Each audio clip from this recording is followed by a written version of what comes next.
नमस्कार दोस्तों, आपका बहुत बहुत स्वागत है। आज का वीडियो बहुत इम्पोर्टेंट है। आप अगर ध्यान देंगे कि किसी भी घटना के होने में कोई भी एक छोटी सी वजह काम कर जाती है और उसके बड़े गंभीर परिणाम देखने को मिल सकते हैं।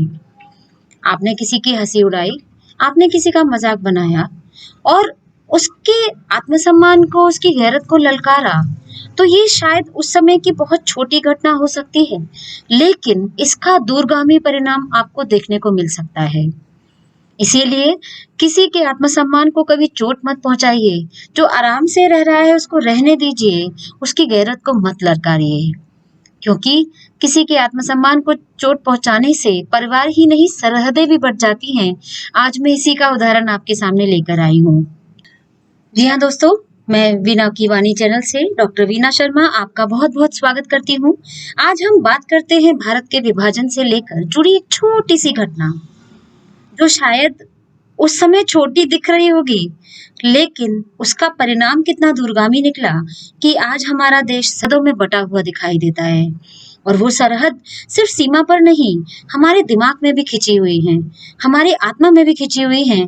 और उसका शायद बीज बहुत छोटा रहा होगा, जो आज बहुत बड़े वृक्ष के रूप में आपको दिखाई देता है। जी हाँ दोस्तों, आज मैं छोटी सी 3 ऐसे प्रभावी मोमेंट, आप कहें इंसिडेंट, जो मोहम्मद अली जिन्ना की जिंदगी से ताल्लुक रखते हैं, जो उनसे बिलोंग करते हैं, और आज हम उन्हीं 3 पॉइंट्स पर चर्चा करते हैं। क्या आप में से कोई जानता है कि मोहम्मद अली जिन्ना हिंदू थे, मुस्लिम नहीं? जी हाँ, आप चौंकिए मत, ये बिल्कुल सही है। जी हाँ दोस्तों, आज हम बात कर रहे हैं उस पहली घटना की। पाकिस्तान के जो संस्थापक हैं मोहम्मद अली जिन्ना के जो पिता थे, वो हिंदू परिवार में पैदा हुए। जिन्ना का परिवार मुख्य तौर पर गुजरात के काठियावाड़ का रहने वाला था, और गांधी जी और जिन्ना दोनों की जड़ें इसी जगह से संबंध रखती हैं। उनके जो दादाजी थे, उनका नाम प्रेमजी भाई मेघजी ठक्कर था, और वो हिंदू थे। वो काठियावाड़ के गांव पनेली के रहने वाले थे। प्रेमजी भाई ने मछली के कारोबार से बहुत पैसा कमाया, और वो ऐसे कारोबारी थे जिनका कारोबार विदेशों तक में था। लेकिन वो लोहाना जाति से ताल्लुक रखने के कारण, वो लोहाना जाति के जो लोग थे उनसे उन्हें नापसंद करते थे।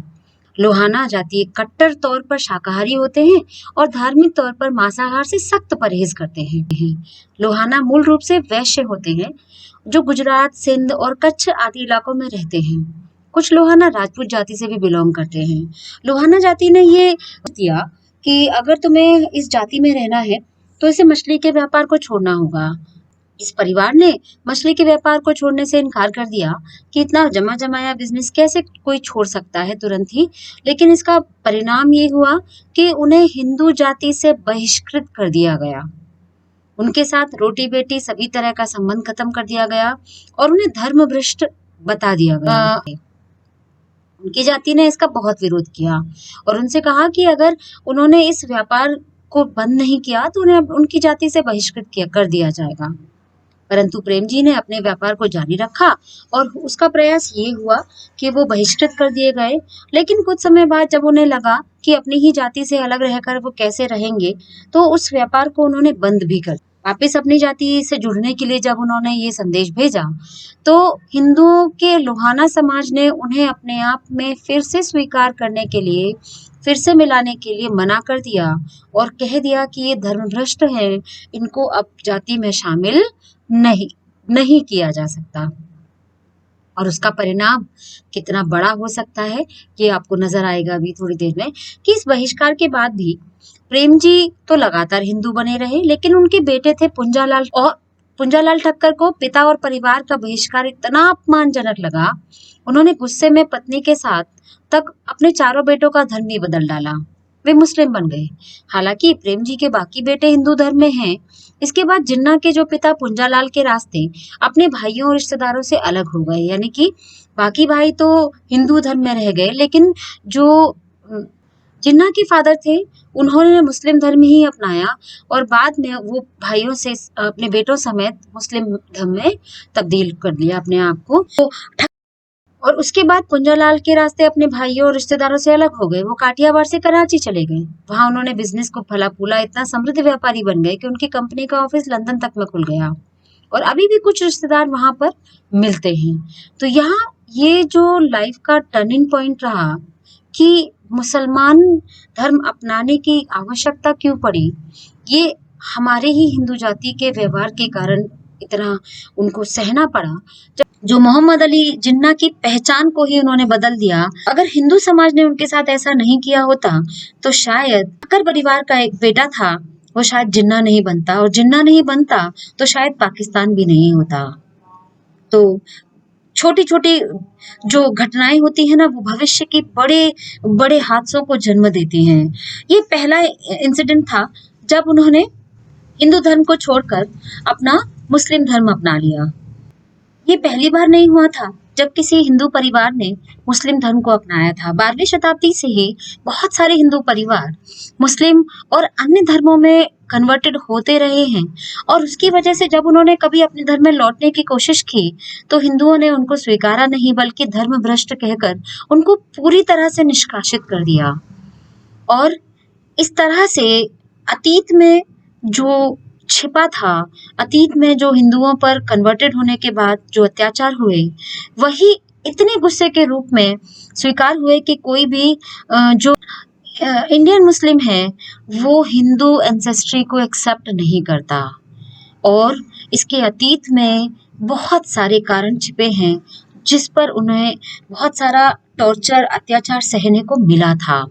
यदि जिन्ना के ग्रैंडफादर ने लौटने का फैसला किया ही था, अपनी जाति और धर्म में लौटने का फैसला किया था, तो हिंदू अगर उनको स्वीकार कर लेते तो शायद एक हिंदू देश बनने की नौबत नहीं आती। एक और घटना का जिक्र मैं करती हूँ। 1929 में जिन्ना की वाइफ देहांत हो गया।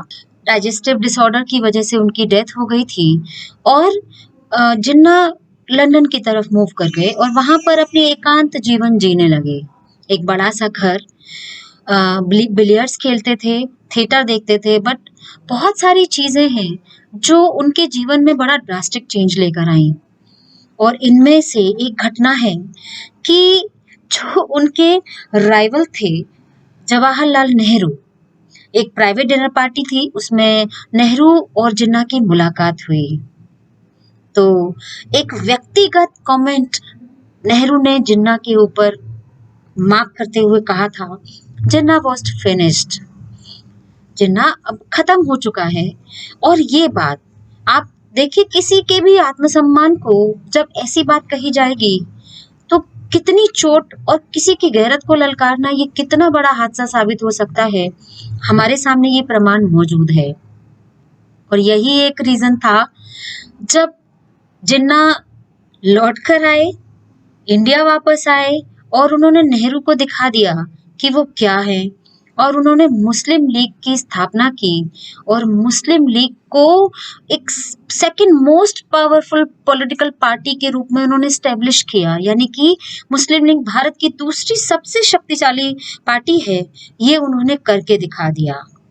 और ये था दूसरी घटना जो उनके जीवन को कहां से कहां ले जाकर और कहां तक ले आई, वो कि अगर नेहरू ने उनके ऊपर कोई ये कमेंट नहीं किया होता तो शायद वो लंदन में ही रहते, शायद मुस्लिम लीग नहीं बन पाती, और शायद ये कुछ भी नहीं होता जो हम इतने सालों से देखते आ रहे हैं।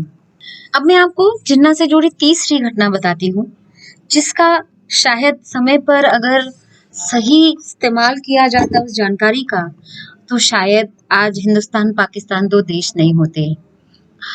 जस्ट आजादी से 1 साल पहले की बात है कि जिन्ना के डॉक्टर थे, डॉक्टर JAL पटेल।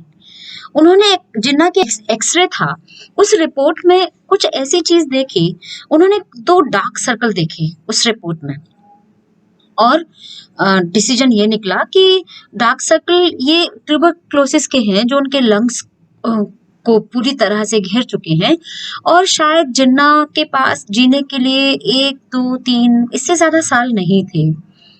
जिन्ना ट्यूबरक्लोसिस से पीड़ित थे और वो ज्यादा से ज्यादा 3 साल जीते, इससे ज्यादा नहीं।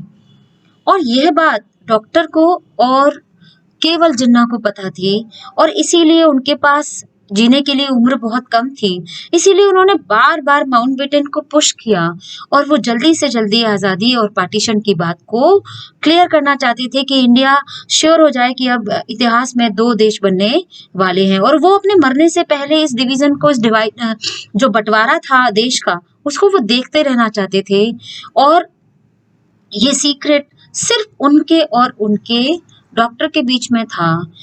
ये थी तीसरी घटना।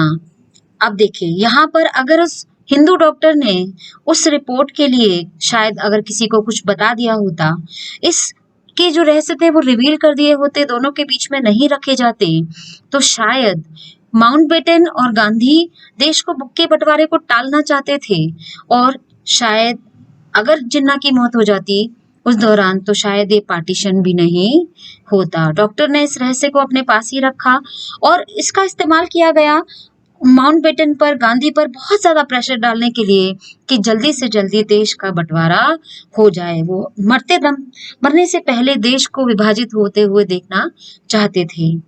अगर ये इस फ़िल्म का ग्रे पार्ट है, अगर ये रुक सकता था, अगर हिंदू डॉक्टर ने अपने प्रोफ़ेशन और एथिक्स के साथ समझौता देश के हित में किया होता, तो शायद करोड़ों लोगों के हित की बात हो जाती। शायद आज हिंदुस्तान और पाकिस्तान 2 देश नहीं होते।